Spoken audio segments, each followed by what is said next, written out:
Dober večer, gospod Leon Marc, naš nocojšnji gost, in hvala vsem, ki ste si vzeli čas za ta najin pogovor. Moram reči, da gospoda Leona Marca ne poznam prav dobro, ampak to, kar sem pa prebrala, kar je napisal in kar so drugi napisali o njem, me je pa zelo navdušilo. In mi je prav žal, da nisem imela več časa, da bi se posvetila prav celotni vsebini knjige, ker namreč gospod Leon Marc bi si zaslužil sigurno kakšnega boljšega sogovornika, kakor sem jaz. Ampak moram pa reči, da me je izredno prepričal z resnico in z iskrenostjo, s katero je napisana vsaka stran te knjige. In mislim, da meni se me je zelo dotaknila. Tako da, preden začnemo, bi mogoče še nas pozdravil gospod Jevnikar iz Trsta. Dobrodošli. Lepo pozdravljeni. Smo, kot je bilo že povedano, sicer malo zamudi zaradi COVID-a in tako dalje, zdaj smo se pa znašli v tem tragičnem času vojne, ampak mislim, da je postni čas primeren za razmislek o vprašanjih, ki jih obravnava knjiga, kot je zato primeren tudi čas sinoda oziroma priprav na to veliko sinodo. Jaz bi vas rad najlepše pozdravil v imenu Tržaške založbe Mladika, ki izdaja revijo Mladika, to je danes išla ta številka, od leta 1957 izhaja, knjige pa izdaja od leta 1961. To je knjiga o sodobni cerkvi na Zahodu, o problemih, s katerimi se cerkev sooča, predvsem pa je knjiga o slovenskih katoliških izobražencih, vendar je tudi duhovniški roman. To mislim, da lahko tukaj poudarimo, saj na Božji njivi v Dravljah počiva pisatelj Bogovca Jerneja in plebanusa Joannesa, Ivan Pregel.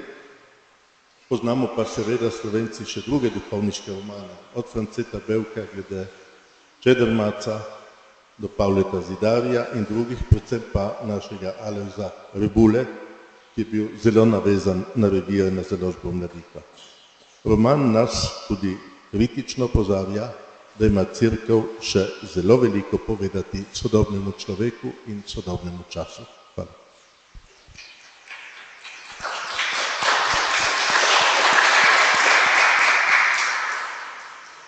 Hvala lepa, gospod Jevnikar.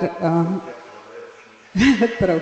Če bo kdo vmes mogel oditi, bo gospod Jevnikar tamle pri naši mizi zapis, pa si lahko knjigo tudi kupite.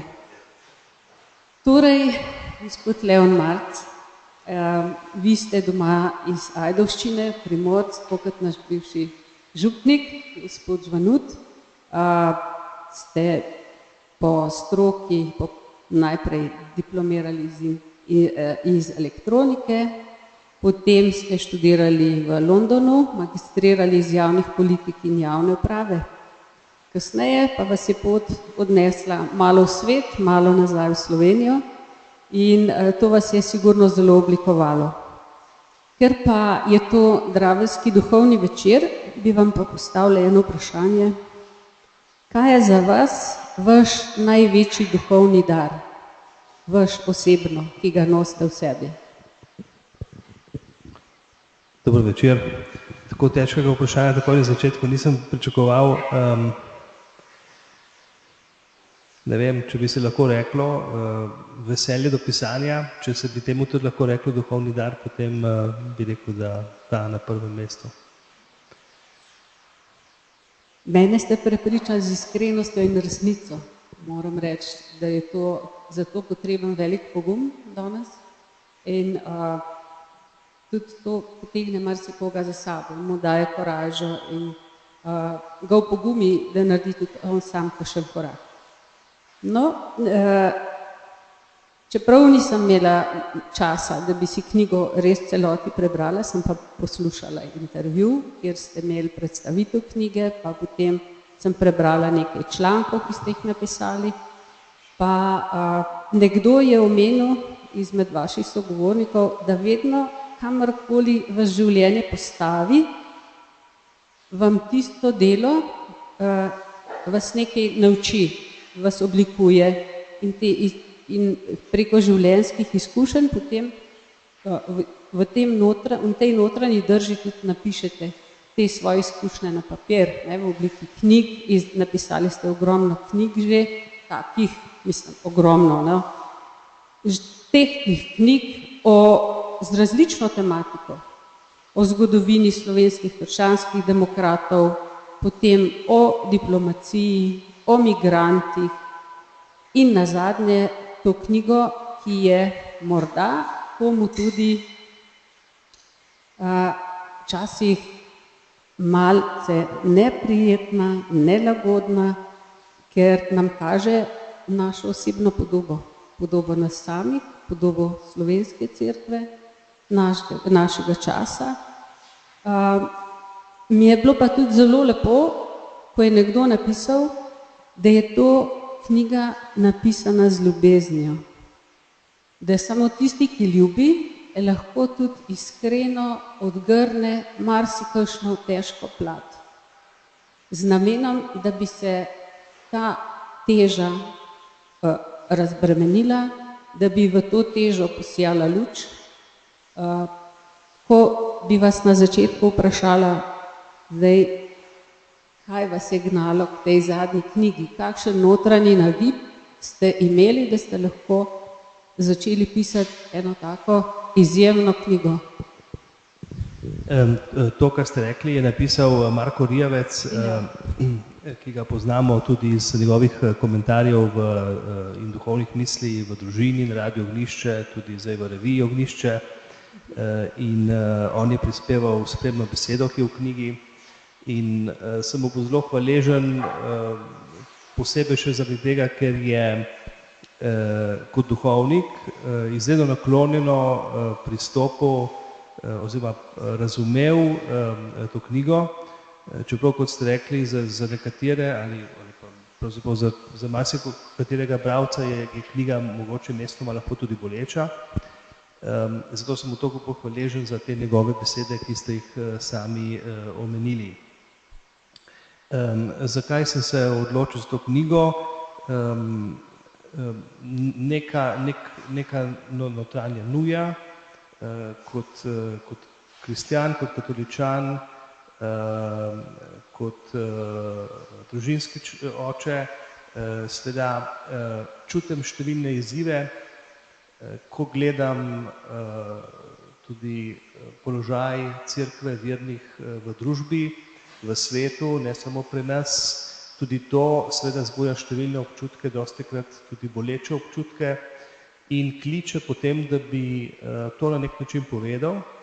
Lahko to povemo na esejistični, publicistični način, seveda pa literarna oblika olajšuje, da človek to pove morda nekoliko bolj sproščeno, ne da bi morda se oziral na vse morebitne občutljivosti, ki bi take besede jih porodile. Tako da se mi je ta literarna oblika zdela primerna, da ubesedim te stiske, te bolečine, tudi ta upanja in veselje, ki jih poraja biti katoličan danes v Sloveniji in pa tudi v Evropi nasploh. Ja, mislim, da se strinjamo vsi, da nas je ta covidna situacija pomaknila za precej let naprej, da je razgrnila, razgalila marsikakšno stvar, ki je bila dobro zakamuflirana, oziroma nas je vrgla iz cone udobja, da smo si začeli postavljati vprašanje, kam gremo, ne? Kam gremo v Sloveniji, kam gre recimo cerkev v Sloveniji, kako vi to vidite? No, COVID nas je verjetno v nekaterih vidikih postavil naprej, v nekaterih morda tudi nazaj, ne? Mislim, da je tudi razkril nekatere pomanjkljivosti, ki so vedno bile. Dostikrat omenim to, mnogi so se bali, imeli smo tako imenovane Facebook maše, ali se bodo ljudje potem vrnili spet v fizični prisotnosti pri maši, in vidimo, da ponekod ja, v večjem številu, ponekod v manjšem številu. Zdi se mi, da morda tudi v preteklosti, ko smo bili navzoči fizično pri maši, da so bile lahko marsikdaj za nas tudi te maše, pravzaprav Facebook maše, da ni bilo tiste prave duhovne prisotnosti, zavestne prisotnosti, in da je COVID mogoče to samo zdaj razkril. In da nas spodbuja k temu, da bi razmislili spet o pomenu sakramentov, tako na racionalni ravni, kot tudi seveda še bolj na tej duhovni ravni. V tem smislu je bil COVID, se mi zdi, zelo pozitiven, da je spodbudil neko razmišljanje, zakaj pravzaprav imamo vse to obredje, in nas prebudil iz tega občutka, da smo zadovoljni z neko navado, da se vprašamo pravzaprav, kaj je zadaj za to navado, in da presežemo to navado in dosežemo neko stanje, neke duhovne zavesti glede našega sakramentalnega življenja. Da rečemo, da, Gospod, na nek način, da se ponovno odločimo, ja, tukaj sem, pošli mene. Tako je. Ja, ves čas se nekako tudi vaše življenje prepleta s politiko. Moram priznati, da je tudi mene politika vedno mikala. Doživljam recimo svojo notranjo občutljivost za družbo, ampak nimam te koraže, kot imate vi. Tako da, zakaj recimo kristjani težko vstopamo v politiko? Ali je to, da smo preveč globoko zaznamovani s tako imenovano drugorazrednostjo, ali pa recimo mislite, kaj vi menite, ali je to ta, da se bojimo, da nas politika umaže? No, posebej korajžen nisem, ker se nisem še doslej izpostavil na politični funkciji, sem državni uradnik, delam z politiki, o politikih, politika seveda me zanima, in priznanje gre predvsem tistim, ki so seveda se izpostavili na politični funkciji, bodisi v izvršni oblasti, bodisi v zakonodajni. Glede kristjanov v politiki velja verjetno vse to, kar ste povedali, naša zgodovina popretekla, naša zadržanost, zagotovo verjetno tudi to, da smo 50 let bili navajeni vso našo socialno energijo vlagati v dejavnosti povezanih s cerkvijo. Imamo neko zelo bogato pravzaprav življenje naših župni, še vedno, in je nekako zmanjkalo energije za politično polje. Vsi ti razlogi so tam. Mislim, da to potrebuje nek generacijski zasuk, da se bo to spremenilo. Zdaj, ta prva generacija kristjanov v politiki po letu 90 je naredila en ogromen kvanten preskok. Včasih tudi slišimo kritične tone na njihov račun. Jaz mislim, da seveda kritika je vedno možna, ampak po eni strani so ti ljudje skočili v vodo, skočili v napol prazen bazen, ne da bi vedeli, v kaj se spuščajo, in naredili res en ogromen uvod, povratek kristjanov v javno življenje in v politično življenje hkrati. Veliko se lahko iz tega naučimo, torej uspehov in tudi mogoče tudi zmot, in morda naslednja generacija lahko seveda manj obremenjeno, z večjo izkušenostjo vstopa v politično polje. Knjiga se sprehaja tudi mimo etičnih dilem sodobnega časa. Tukaj so mnoge stvari, ki so zelo težke, na katere nimamo odgovora, samo gledamo, iščemo rešitve od evtanazije do umetne oploditve, recimo na eni strani, potem recimo nasilja in drugih stvari. Tukaj roman odpira številna vprašanja. In tudi to je ena kvaliteta te knjige, da ne da, torej se ne umika tabujem, ampak hkrati tudi ne daje odgovorov. Ker dejansko pri tem smo dokaj še na začetku. Ne? Kako iskati zdaj neke skupne odgovore kot kristjani, samo kot posamezniki, kot skupnost verujočih, kot recimo cerkev, na kakšnem področju bi lahko kristjani bolj zastavili svoj glas. No, mislim, da je, kot ste rekli, knjiga ne daje odgovorov, mogoče jih nakazuje. Predvsem sem želel opozoriti, da pri recimo nekaterih vprašanjih, ki so danes zelo aktualna, pereča v družbi in mogoče na nek način kristjane posebej tudi vznemirjajo. Redko so to črno-bela vprašanja. Na eni strani imamo mogoče sekularno družbo, ki je pozabila na etične vidike nekaterih vprašanj. Na drugi strani, in ta etični vidik je treba vedno znova prebujati, tukaj se mi zdi, da je naloga cerkve in tudi drugih verskih skupnosti. Nasploh mislim, da bi vse verske skupnosti, ne samo katoliška cerkev, ne samo krščanske cerkve, morali izkoristiti to dimenzijo, ki jo konec koncev tudi Evropska unija ponuja, večjo vloge dialoga cerkva in verskih skupnosti z družbo in državo. Torej na eni strani država ali pa družba, ki je zmanjkalo tega etičnega zagona, na drugi strani pa, če pogledam katoliško cerkev, našo cerkev, včasih nas ta razvoj izredno bega in straši in menimo, da je rešitev v neki izredni togosti in strogosti. Mislim, da mora cerkev za vse te težke situacije, etično zahtevne situacije, predvsem pokazati sočutje do posameznika, ki se je znašel v teh situacijah.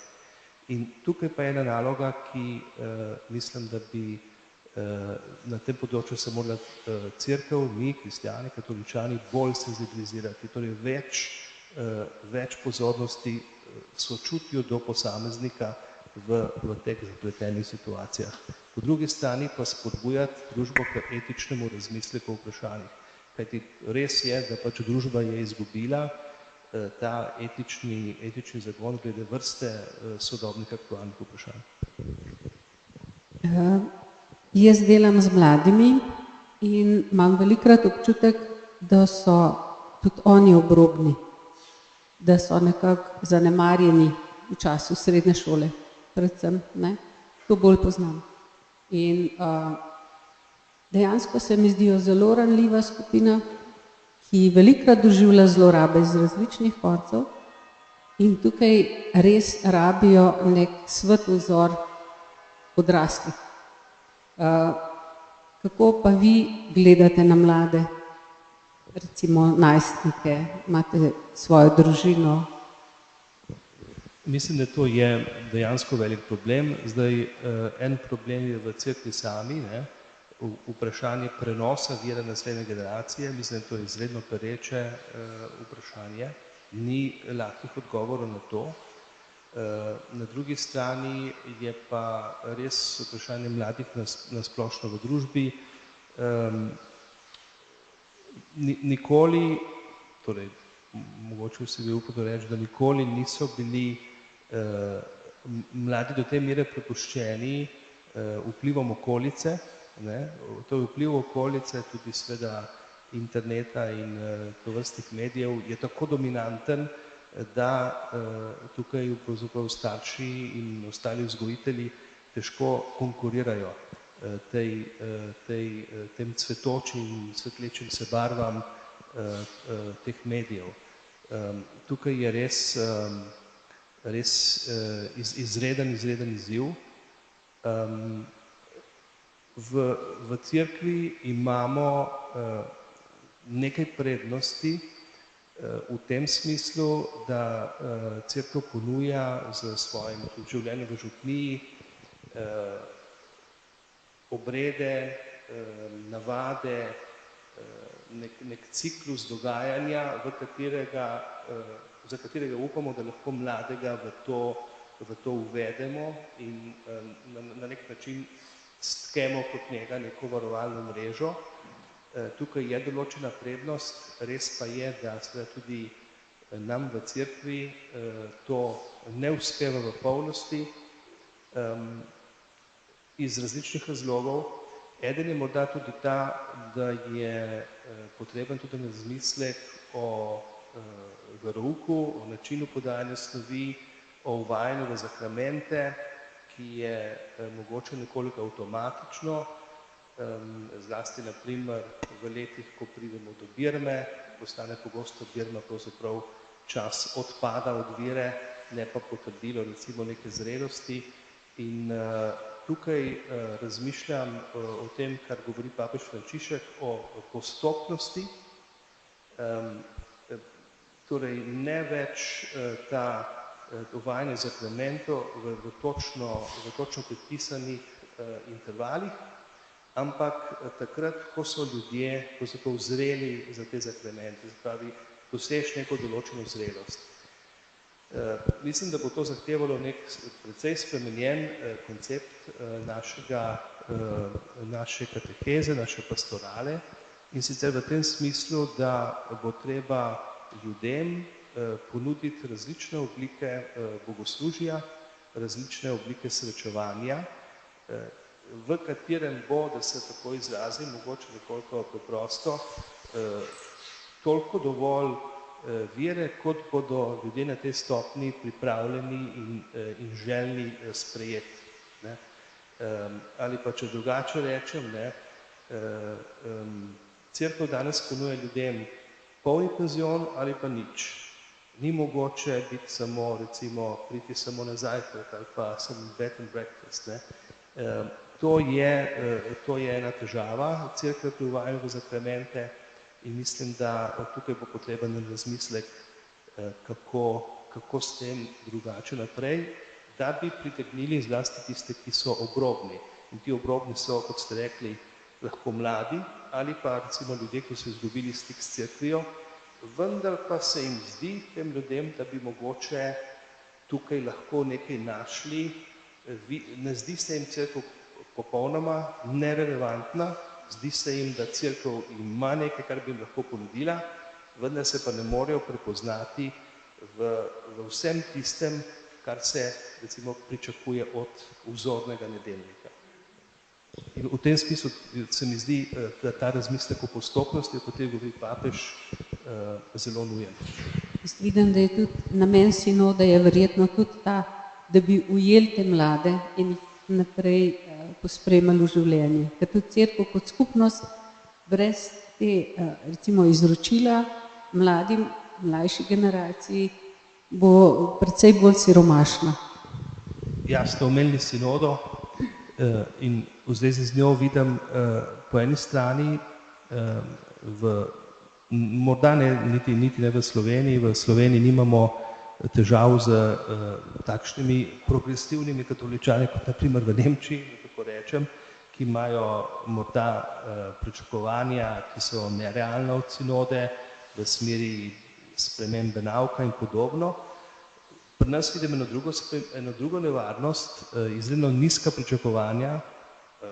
Mnogi laiki, pa tudi duhovniki, mislijo pravzaprav sinoda, to je nekaj nepotrebnega in mislim, da nekateri se spominjajo, če se spomnite, v prejšnjem režimu so bile občasno razglašene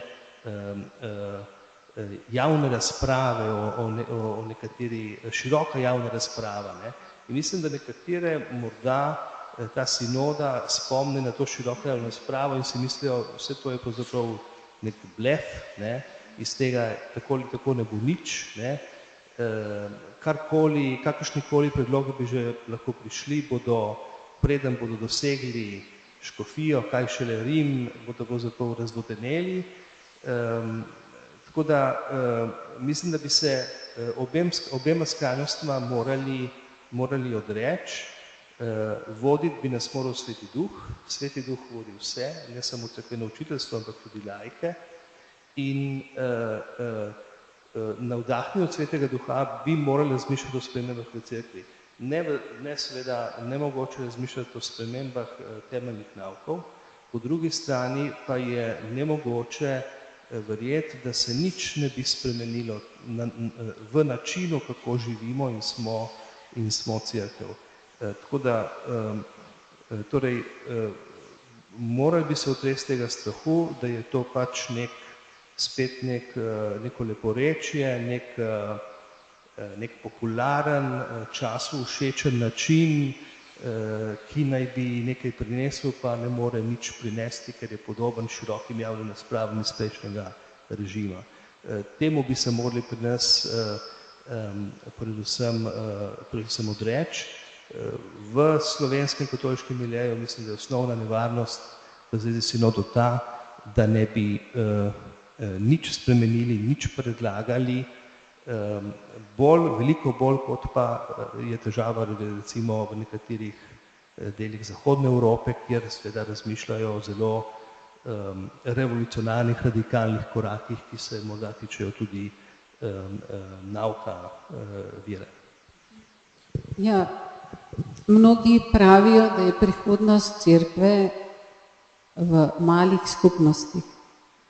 Imate vi kakšno malo skupnost, občestvo, kjer zajemate? Ja, mislim, da smo že majhna skupnost, ne. Če gledate številke, kaj katoličani pomenijo ali v družbi, ali pa zlasti, če gledate recimo število nedeljnikov, mislim, da se je potrebno nehati obremenjevati s temi številkami, tako v smislu, kako smo majhni, kot v tistem smislu, koliko ljudi je bilo pri maši, koliko ljudi je bilo neke slovesnosti, ne. Mislim, da gre res najpomembnejše to, da gradimo občestva, ki so resnično povezana, ne. Najprej so to družinska občestva, potem so župnijska in to so lahko male ali pa velike katedrale, ne. Tako da mislim, da moramo se nekaj obremenjevati s številkami in se predvsem tudi za res trdno, duhovno, krščansko povezana občestva. To je prihodnost cerkve, kakršnokoli že ta občestva so. Seveda v praktičnem svetu bo pa to seveda pomenilo tudi lahko združevanje majhnih župnij, tudi neko pripravljenost, ne tukaj v Dravljah, ker sicer je res velika župnija, ampak marsikje drugje po Sloveniji bo to pomenilo, da bo nekdo moral iti seveda k maši tudi nekam drugam in bo potem v tisti teritorialni enoti, kjer živi, v tistem kraju, kjer živi, bo tam možnost samo recimo za bogoslužje Božje besede, ki pa bo potem prav tako močno lahko povezovalo tisto skupnost. Ja, če nadaljujeva kar v tej smeri, iz vsega, kar ste napisali, se začuti tudi veliko vašo ljubezen in hvaležnost do duhovnikov. Kakšen naj bi bil danes in jutri duhovnik? No, meni bi bil velika inspiracija moj pokojni stric, ki je bil duhovnik. Seveda on je postal duhovnik v nekih drugih časih in razmerah na Primorskem, ko je biti duhovnik pomenilo ne samo duhovno plat, ampak pravzaprav obrambo slovenstva, torej imelo izredno močno socialno dimenzijo.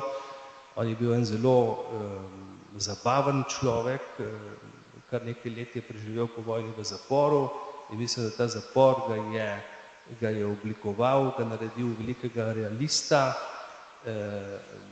ga je njegov smisel za humor pravzaprav še okrepil, ni ga zamoril, na življenje je začel gledati z neke perspektive, kaj je res v življenju pomembno in kaj je morda manj pomembno. Mislim, potem kasneje pa je name zelo velik vpliv imel Vinko Kobal, ki je vodil to gibanje Pot, ki še seveda danes tudi obstaja, spet en duhovnik, ki je z izrednim, ki je zelo dobro poznal, kaj je tisto bistveno, kar lahko v tistem času, se pravi v 80-ih letih, nagovori mlade, ki je povezoval vero tudi z kulturo in umetnostjo in s slovenstvom in mislim, da iz teh njegovih prizadevanj, iz gibanja Pot je izšlo zelo veliko ljudi, tudi marsikateri recimo politik, ki se je v začetku 90-ih let in kasneje pojavil v politiki, v javnem življenju, je izšel iz tega kroga. In seveda še kar nekaj drugih duhovnikov me je zaznamovalo, ste omenili prej tudi patra Mirana Žvanuta, ki prihaja prav tako iz Vipavske doline in s katerim smo potem po naključju se skupaj z družino srečali na Irskem, ko je on tam študiral, jaz pa služboval. Kakšen je bil duhovnik danes? Mislim, da je danes veliko dobrih duhovnikov, je pa med duhovniki tudi veliko strahu pred časom tem, kakršen je danes, strahu pred tem, ker v marsikaterem okolju, ne tukaj v Dravljah, ampak v marsikaterem okolju se duhovnik sprašuje, kdo me sploh še potrebuje, ne? Torej, to je eno strašno občutje. Potem tudi en občutek enega pritiska, ne? Marsikateri duhovniki danes, tudi ko poslušajo papeža Frančiška, si mislijo, mogoče všečno govorjenje, vendar kako naj sam se odločam, ne? Torej papež Frančišek poziva duhovnike k razločevanju, k duhovnemu razločevanju, ne? In duhovniki takšne vloge niso bili vajeni. Želeli so predvsem, oziroma poudarek je bil na tej zvestobi, cerkvenemu učiteljstvu, manj na lastnem presojanju posameznih konkretnih življenjskih situacij in razločevanju. In tudi čutijo en velik pritisk te, če ji rečemo, reforme Frančiškove, da je morda preveč se pričakuje in zahteva od njih. Spet določena generacija je bila razočarana pravzaprav nad izidom koncila, ker se ta koncil bodisi ni uveljavil v celoti, ali pa je morda, po mnenju nekaterih, zapeljal v neko drugo smer, tudi ni prinesel recimo poživitve cerkve. In del teh duhovnikov, morda zanimivo, zlasti morda celo najmlajša generacija, pravzaprav se spogleduje s temi ultrakonzervativnimi pogledi. Torej imamo celo paleto odzivov na ta čas, tudi med duhovništvom, in mislim, da res duhovniki čutijo težo teh sprememb in teh pričakovanj, ki so od njih, in seveda jim ni lahko. In mislim, da pot naprej je tukaj samo v tesnejši povezanosti med laiki in med duhovniki. Treba je to vrzel, ki še vedno obstaja, to vrzel med cerkvijo, ki posluša, in med cerkvijo, ki uči, zgladiti, zmanjšati, bolj poudarjati to kraljevsko duhovniško in proroško službo vsakega laika v večji meri, potem se bodo tudi duhovniki čutili manj osamljeni in bi rekel ogroženi pod pritiskom v teh tudi za cerkev negotovih časih. V naši župniji razmišljamo o tem, kako bi naše patre razbremenili v največji možni meri teh materialnih skrbi, da bi imeli več časa za pogovore, za obiske po družinah. Se mi zdi, da res rabimo duhovne očete in ne toliko zidarje pa organizatorje, čeprav se mi zdi kot moški, recimo, potrebujejo tudi nekaj fizičnega, sigurno, neko fizično dejavnost, ampak včasih je sorazmeren delež mogoče preveč na drugi strani. Mi pa rabimo duhovnih očetov. Ja, se zelo strinjam. Mislim, da seveda še vedno od duhovnika se pričakuje tudi zidar, socialni delavec, psihoterapevt in tako naprej, ampak tisto, kar pa nihče drug ne more dati, je pa duhovnost duhovnika, da je duhoven človek. Tega pa ni mogoče dobiti od drugih ljudi. In zaradi tega se mi zdi, da kljub temu, da če gledamo recimo število duhovniških poklicev, ja, morda v tem času je noro postati duhovnik, po drugi strani pa verjetno že dolgo ni bilo takšnega obdobja, v katerem bi bilo toliko potrebe po res močni duhovnosti. Tako da mislim, da je ta čas izrednih priložnosti, če želite, za duhovnike, izrednih priložnosti. Ker je želja potem, ampak po tej res pristni duhovnosti in manj po vseh teh drugih atributih tako velika. Ja, mi smo tukaj v Dravljah precej razvajani v to smer, ker imamo odlične patre, smo zelo hvaležni zanje, tudi velikih je, ker živijo v skupnosti in verjetno jim je tudi lažje, ker živijo v skupnosti. Tako da res smo zelo hvaležni Bogu in njim, da so nam tak dober zgled. Se mi zdi pomembno to, kar ste omenili, živijo v skupnosti, jezuiti živijo v skupnosti, redovniki živijo v skupnosti. Mislim, da tudi, da po mojem mnenju bo prihodnost zahtevala, da tudi škofijski duhovniki bodo zaživeli v skupnostih, ker bo to iz vrste praktičnih razlogov lažje ali pa potrebno. Po drugi strani pa je v današnjem svetu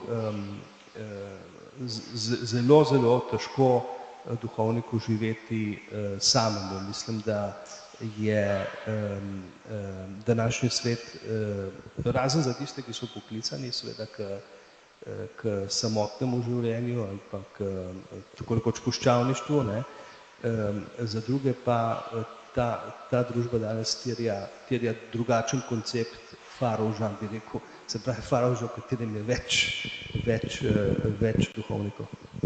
Še ene teme bi se dotaknila v tem najinem pogovoru in sicer vaše ljubezni do slovenstva. Tukaj vidimo, je prišel gospod Jevnikar iz Trsta, zato da bi bil tukaj danes tudi ob vas. Meni se zdi to eno zelo lepo prijateljstvo, ena dobra gesta gospoda, ki se je pripeljal iz Trsta in bo šel zdaj nazaj verjetno. Tudi sama čutim eno to Slovenijo čez mejo, pa onstran morja doživljam to. Se vam zdi, kaj bi vi rekli, da definira Slovence?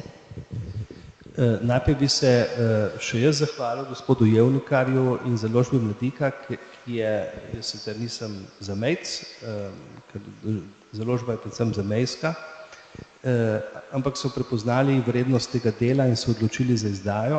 Sem pa Primorc, kot rečeno. Mislim, da so, to je treba reči, da so v Trstu in v Celovcu, v Trstu Gorici in v Celovcu prej kot v Ljubljani začutili torej to globalno slovenstvo ali pa recimo v Buenos Airesu. Prej so začutili to globalno slovenstvo, kot so ga začutili v Ljubljani. Ljubljana počiva na lovoriki Matice, medtem ko so pa naši zamejci in tudi Slovenci po svetu prej začutili, da jim tudi ta sodobna tehnologija pravzaprav prvič res omogoča, da smo globalno slovenstvo. Ne? Pravzaprav te razdalje niso več ovira, da bi slovenstvo živeli kjerkoli smo. To se mi zdi izredna kvaliteta in mislim, da so to prej pogruntali v Celovcu in v Trstu kot po Ljubljani. Ja, tam, kjer je manj, je več, ne? Velikrat moramo doživeti to lakoto in stisko, recimo, ali pa borbo za jezik, za svojo kulturo, šele potem znamo ceniti. Pa tudi mogoče vendarle odprtost v svet, ne? Seveda Slovenci v Italiji in Slovenci v Avstriji so imeli in še imajo svoje izzive, kako obstati in ostati, vendar po drugi strani so bili izpostavljeni tem svetovnim tokovom, so bili bolj odprti v svet, tudi so v določenem zgodovinskem obdobju ostali v Srednji Evropi, ko smo mi za nekaj časa Srednjo Evropo zapustili in se zdaj spet vanjo vračamo. Tako da so to dimenzijo svetovljanstva, pravega svetovljanstva obdržali, mi pa si jo počasi šele pridobivamo. Še dolga pot, ne? No,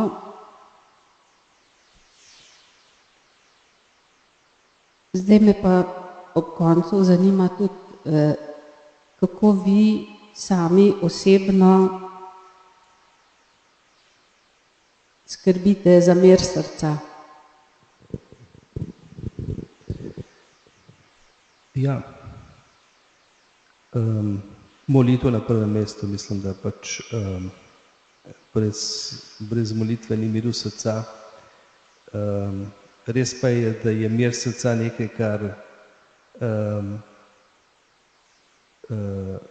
ga redki trenutki dajo. V knjigi je opisan primer nekoga, ki je šel v kartuzijo v Pleterjah in je imel tam pogovor z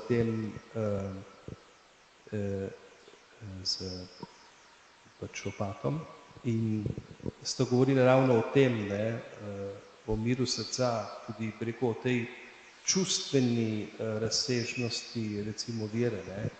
In ta opat, veliki realist dolgoletnega duhovnega življenja in samote, pravzaprav je tega človeka v knjigi postavil na realna tla, ne, da tako kot pravijo tudi ostali duhovni očetje, redko smo deležni tistega miru srca, ki se prelije tudi, bi rekel, v čustveno dimenzijo človeka. Nismo vedno tega deležni.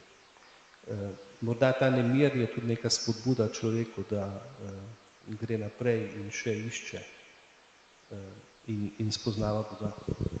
Če bi imeli vero kot gorčično zrno, jaz se velikokrat tega spomnim, kadar me tako spodnese kdaj ta skušnjava nevere, recimo, ali pa nezaupanja v Boga. Gorčično zrno se strinjam. Zdaj, če bi kdo od vas postavil rad kakšno vprašanje našemu gostu, je tukaj zdaj tudi še priložnost.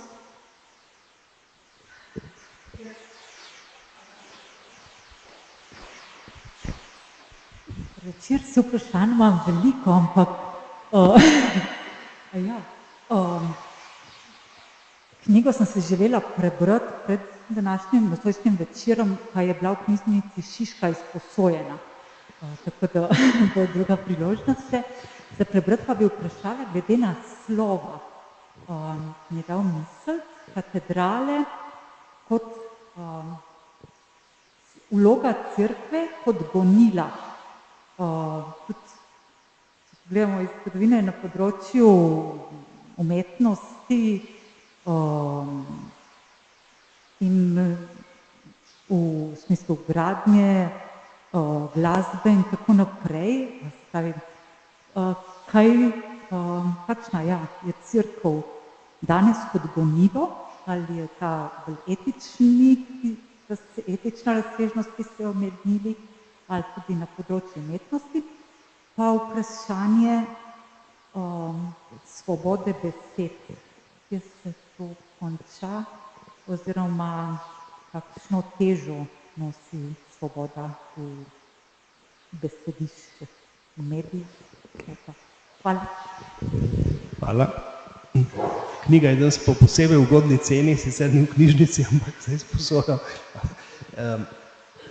Katedrale male in velike, v mislih sem imel predvsem majhna in velika občestva, da se bo ta krščanska občestva, ne bodo samo velike katedrale, se pravi, da je prav, da se pomaknemo stran od velikih številk, velikih stavb in začnemo graditi od spodaj navzgor.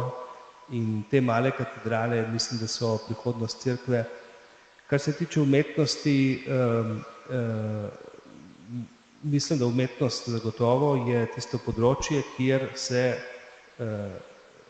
človek dotika robov svetega. Lahko bolj ali manj. Marko Rupnik zelo veliko razmišlja in govori o tem, in pravi, da naj bi tista najboljša umetnost pravzaprav postavljala v ospredje presežno in ne umetnika samega. Zdaj, sodoben koncept umetnosti je drugačen, bolj namenjen temu predstavljanju umetnika, kar zagotovo je tudi pomembna razsežnost, manj pa iskanju nekaj presežnega. Svoboda, ne vem, če se vas prav dobro razumel, v kakšni smeri ste se spraševali o svobodi. Besed. Ja. Kar rečemo, papir vse prenese, verjetno v tem smislu, da si lahko dovoliš marsikaj, kar si sicer ne bi spletov mogoče mislil.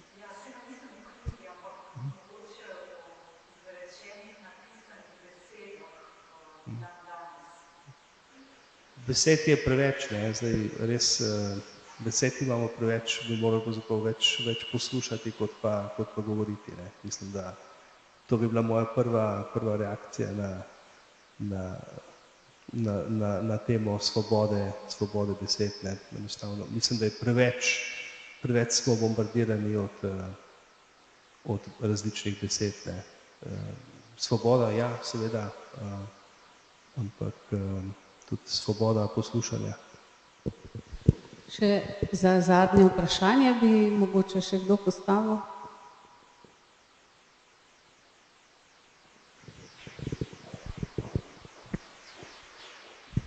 Bi lahko sem še mečko pokomentiral. Meni težko sprejemam to dejstvo, da, oziroma kot cilj majhno skupnost.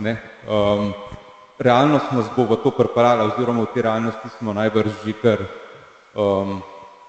Ampak s tem pa se mi zdi, da ne moramo biti zadovoljni, da bi rekli, kar sprejeli zdaj krščansko bo majhna skupnost, ker se mi zdi, da je to neke vrste kapitulacija. Da bi mogel biti naš cilj bistveno višji ali pa ta, kje bomo zdaj postavili to prečko, ki jo moramo doseči ali pa preseči. Če smo zadovoljni že se mi zdi, da je to stanje, da ga ne problematiziramo. To smo kar nekako sprejeli ga, smo zadovoljni, smo tako majhni, malo rekel, in bomo majhni skupnosti, bomo začeli še enkrat na novo to vse skupaj graditi. Ne vem, če je tu glih raven cilj, pa mogoče še kakšen komentar na to gledate. Pa hvala. Hvala. Zdaj, bila omenjena sinoda, ena izmed temeljev sinode je ta misijonska razsežnost. Ne. Zdaj, cerkev se nikoli ne more odpovedati temu, da je sol, kvas in luč. Ne. Mislim pa, da smo lažje sol in kvas in luč, če najprej se ovemo, ne, da smo majhno občestvo, da si priznamo, mogoče v Dravljah je to težje, ker ste veliko občestvo, ampak marsikje so zelo majhna občestva. In prvo se mi zdi pomembno to, da nas ni strah tega, drugič, da se ta majhna občestva so notranje trdno povezana in potem bodo lažje tudi sol, kvas in luč in se tudi širila. In majhna občestva so tudi nevarnosti, da bi bila preveč zaprta, torej morajo biti tudi dovolj odprta, da sprejemajo druge in drugačne. Zdaj, tukaj pač imamo v katoliški cerkvi še nekaj težav, ne? Res sprejeti nekoga, ki ne ustreza profilu tipičnega nedeljnika. Ne? Tukaj se mi zdi, da je še veliko prostora, da se razširijo naše občestva in povečajo. No in čas se je dopolnil, nekako smo zaključili ta pogovor. Iskrena hvala. Hvala vam. Tako jutri začnem brati naprej. Odlično, res tako. In bi se vam zahvalila za vašo držo, za pogum, za besede, ki so zelo iskrene. To je danes tisto najbolj prepričljivo, ko recimo svojo držo in z besedami stojite z ljubeznijo. Pred svetom, pred življenjem se mu ne izmikate, ampak ga sprejmete, kakršno pač je. Hvala lepa. Hvala vam.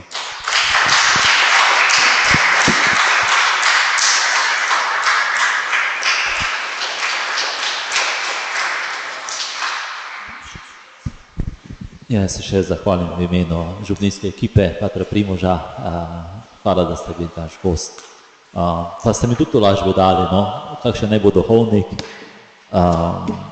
Sem slišal en teden nazaj, da so eni župni iskali enega dobrega terapeuta, pa graditelja, pa sposobnega organizatorja, ne vem kaj, pa psihologa, pa ga niso našli. To so pa vidi, da pa mora duhovnik biti svetnik, no, pač duhovne, no. Tako hvala za te besede, tudi za te skupnosti, ko ste govorili.